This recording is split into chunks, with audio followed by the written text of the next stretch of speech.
Assalamualaikum warahmatullahi wabarakatuh. Selamat pagi semuanya, selamat pagi Bapak Firman, selamat pagi Bu Retno dan teman-teman yang saya sayangi dan saya banggakan. Di sini kami dari kelompok 14 yang beranggotakan saya Yanuar Ahmadoni, Anissa Zakia, dan Tony Andrian akan mempresentasikan studi kasus mengenai analisis kasus pelanggaran audit kepatuhan Good Corporate Governance atas manipulasi laporan keuangan PT PPP tahun 2005. Langsung saja kita mulai ya.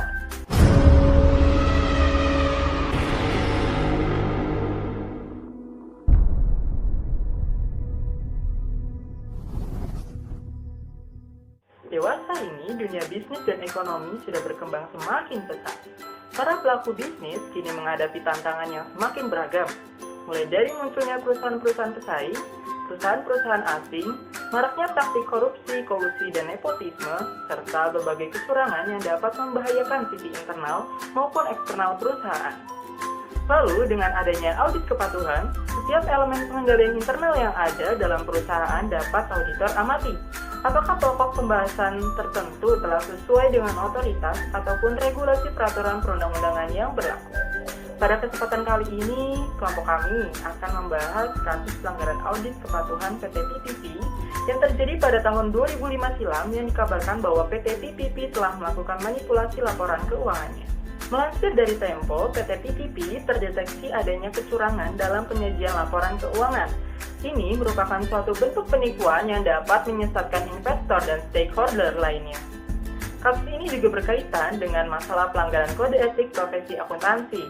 Diduga terjadi manipulasi data dalam laporan keuangan PT PPP tahun 2005. Perusahaan BUMN itu dicatat meraih keuntungan sebesar 6,9 miliar. Padahal apabila diteliti dan dikaji lebih rinci, perusahaan justru menderita kerugian sebesar 63 miliar.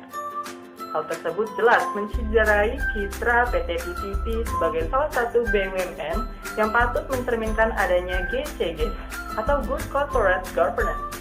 GCG ini menjadi salah satu kunci sukses perusahaan untuk tumbuh dan menguntungkan dalam jangka panjang, sekaligus memenangkan persaingan bisnis global terutama bagi perusahaan yang telah mampu berkembang sekaligus menjadi terbuka. Nah, apa sih itu GCG? Menurut keputusan Menteri BUMN nomor Ke-117-MMMU/2002, yang dimaksud dengan GCG itu ialah seperangkat proses dan struktur yang digunakan oleh organ BUMN untuk meningkatkan keberhasilan usaha dan akuntabilitas perusahaan guna mewujudkan nilai pemegang saham dalam jangka panjang dengan tetap memperhatikan kepentingan stakeholder lainnya, berlandaskan peraturan perundang-undangan dan nilai-nilai etika. Kembali pada kasus PT PPP, kasus ini berawal dari pembukuan yang tidak sesuai dengan standar yang telah ditetapkan. Laporan keuangan PT PPP tahun 2005 disinyalir telah dimanipulasi oleh pihak-pihak tertentu. Banyak terdapat kejanggalan dalam laporan keuangannya. Beberapa data disajikan tidak sesuai dengan standar akuntansi keuangan. Namun, yang menjadi permasalahan adalah pihak auditor yang menyatakan laporan keuangan itu wajar tanpa pengecualian. Dari informasi yang didapat, sejak tahun 2004, laporan PT PPP diaudit oleh Kantor Akuntan Publik. Berbeda dengan tahun-tahun sebelumnya yang melibatkan BPK sebagai auditor perusahaan tersebut. Hal itu menimbulkan dugaan kalau Kantor Akuntan Publik telah melakukan kesalahan. Langsung saja kita kupas kejanggalan-kejanggalan yang terjadi dari laporan keuangan PT PPP tahun 2005. Yang pertama, pajak pihak ketiga sudah 3 tahun tidak pernah ditagih. Tetapi dalam laporan keuangan itu dimasukkan sebagai pendapatan PT PPP selama tahun 2005. Kewajiban PT PPP untuk membayar surat ketetapan pajak atau SKP pajak pertambahan nilai sebesar 95,2 miliar yang diterbitkan oleh Direktorat Jenderal Pajak pada akhir tahun 2003 disajikan dalam laporan keuangan sebagai piutang atau tagihan kepada beberapa pelanggan yang seharusnya menanggung beban pajak itu. Padahal berdasarkan standar akuntansi, pajak pihak ketiga yang tidak pernah ditagih itu tidak bisa dimasukkan sebagai aset. Di PT PPP ada kekeliruan direksi dalam mencatat penerimaan perusahaan selama 2005. Yang kedua, penurunan nilai persediaan suku cadang dan perlengkapan sebesar 24 miliar yang diketahui pada saat dilakukan inventarisasi tahun 2002 diakui manajemen PT PPP sebagai kerugian secara bertahap selama 5 tahun. Pada akhir tahun 2005 masih tersisa saldo penurunan nilai yang belum dibebankan sebagai kerugian sebesar 6 miliar yang seharusnya dibebankan seluruhnya dalam tahun 2005. Yang ketiga, bantuan pemerintah yang belum ditentukan statusnya dengan modal total nilai kumulatif sebesar 674,5 miliar dan penyertaan modal negara sebesar 70 miliar oleh manajemen PT PTP disajikan dalam neraca per 31 Desember 2005 sebagai bagian dari hutang.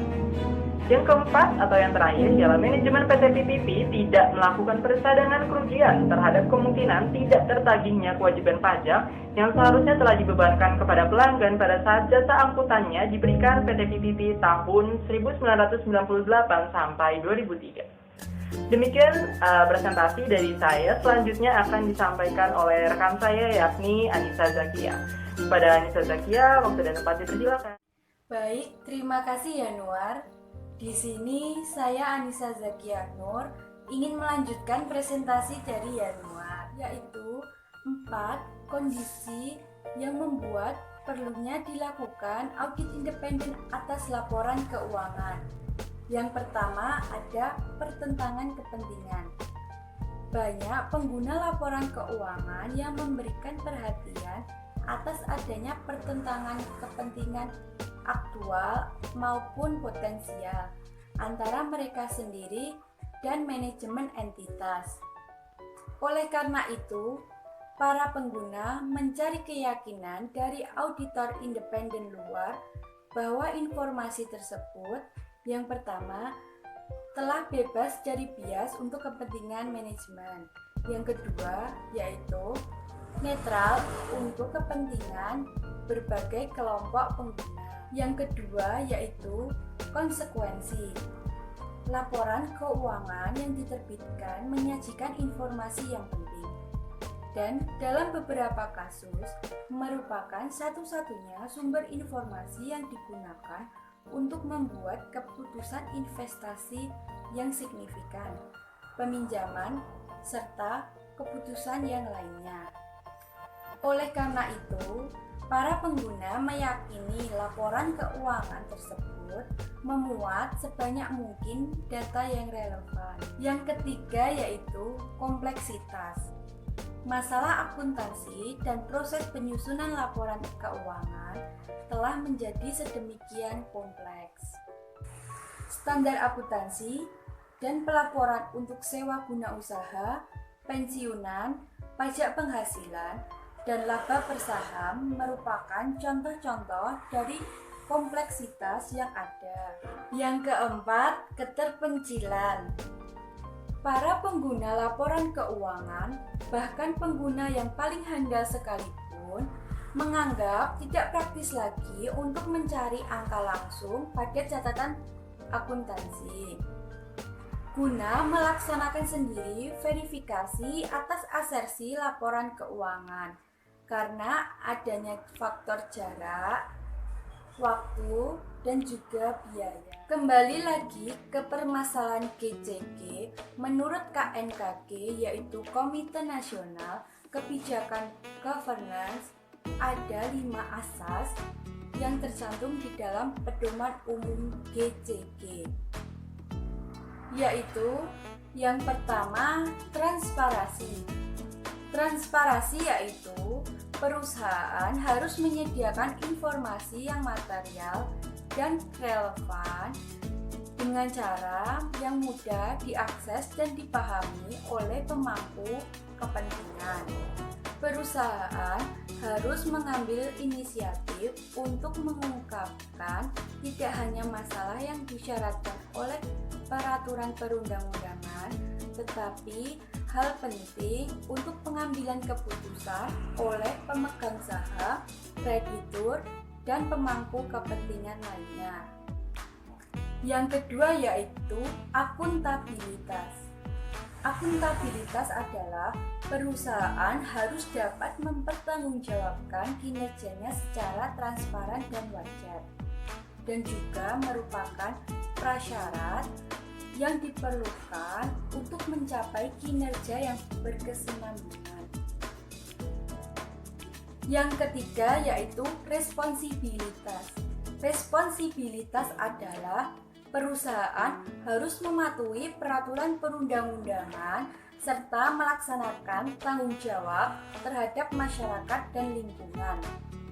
sehingga dapat terlibat kesinambungan usaha dalam jangka panjang dan mendapatkan pengakuan sebagai good corporate citizen. Yang keempat adalah independensi. Independensi adalah perusahaan harus dikelola secara independen sehingga setiap organ perusahaan tidak saling didomisili dan tidak diinterferensi oleh pihak lain. Yang kelima yaitu kewajaran dan kesetaraan. Kewajaran dan kesetaraan adalah perusahaan harus senantiasa memperhatikan kepentingan pemegang saham dan pemangku kepentingan lainnya berdasarkan asas kewajaran dan kesetaraan. Jika dianalisis, PT PPP ini telah melanggar pasal 90 Undang-Undang Nomor 8 Tahun 1995 tentang pasar modal. Dalam kegiatan perdagangan efek, setiap pihak dilarang secara langsung maupun tidak langsung. A. Menipu atau mengelabui pihak lain dengan menggunakan sarana dan atau cara apapun. B. Turut serta menipu atau mengelabui pihak lain. C. Membuat pernyataan tidak benar mengenai fakta yang material atau tidak mengungkapkan fakta yang material agar pernyataan yang dibuat tidak menyesatkan mengenai keadaan yang terjadi pada saat pernyataan dibuat dengan maksud untuk menguntungkan atau menghindarkan kerugian untuk diri sendiri atau pihak lain atau dengan tujuan mempengaruhi pihak lain untuk membeli atau menjual efek. PT PPP dapat dikenakan sanksi sesuai pasal 107 Undang-Undang Nomor 8 Tahun 1995 yang menyatakan setiap pihak yang dengan sengaja menipu atau merugikan pihak lain atau menyesatkan bapepan, menghilangkan, memusnahkan, menghapus, mengubah, menguburkan, menyembunyikan, atau memalsukan catatan dari pihak yang memperoleh izin, persetujuan, atau pendaftaran emiten dan perusahaan publik diancam dengan pidana penjara paling lama 3 tahun dan denda paling banyak 5 miliar rupiah. KAP 12 pun juga terindikasi melanggar standar profesi akuntan publik atau SPAP. Baik, sekian presentasi dari saya. Selanjutnya akan dijelaskan oleh Tony Andrian. Baik, terima kasih kepada Anissa Zakia. Selanjutnya saya Tony Andrian akan menjelaskan tentang tindakan yang dilakukan pihak manajemen PT PPP. Yang pertama yaitu melakukan koreksi atas salah saji. Antara lain yaitu yang pertama pajak pihak ketiga yang dimasukkan sebagai aset. Yang kedua yaitu salah saji atas penurunan nilai persediaan suku cadang dan perlengkapan yang belum dibebankan.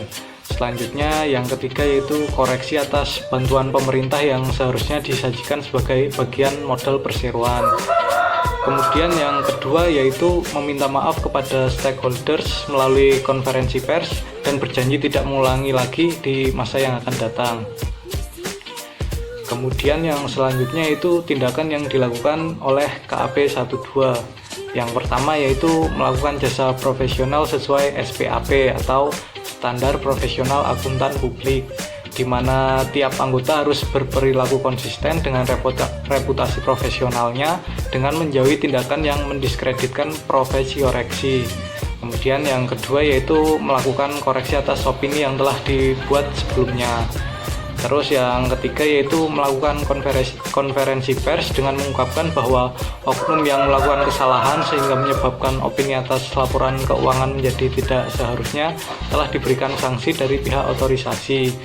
Dan kemudian KAP 12 berjanji tidak akan mengulang kembali kejadian yang sama di masa yang akan datang. Kemudian kelompok kami memberikan beberapa solusi yang dapat diterapkan oleh perusahaan untuk mempertahankan dan menguatkan nilai GCG. Yang pertama yaitu akuntabilitas dan transparansi setiap proses bisnis dalam organisasi. Kemudian yang kedua yaitu transaction level control proses yang dilakukan oleh auditor internal. Yang ketiga, penyusunan standar yang jelas dalam struktural. Yang keempat, membangun kultur perusahaan yang baik. Kemudian yang kelima yaitu memperbaiki sistem pengendalian internal perusahaan. Selanjutnya yang keenam yaitu mendahulukan kepentingan publik daripada kepentingan pribadi perusahaan. Yang ketujuh, merekrut manajemen baru yang memiliki integritas dan moral yang baik. Yang kedelapan yaitu corporate governance dilakukan oleh manajemen yang dirancang untuk menekan kemungkinan terjadinya fraud. Kemudian yang kesembilan yaitu investigation and remediation yang dilakukan forensic auditor. Kemudian yang ke-10 atau yang terakhir yaitu retrospective examination yang dilakukan oleh auditor eksternal untuk mendeteksi fraud sebelum menjadi besar dan membahayakan perusahaan. Jadi itu beberapa solusi yang kami berikan yang kelompok kami berikan. Kemudian selanjutnya yaitu kesimpulan dari kasus yang telah kita bahas sebelumnya.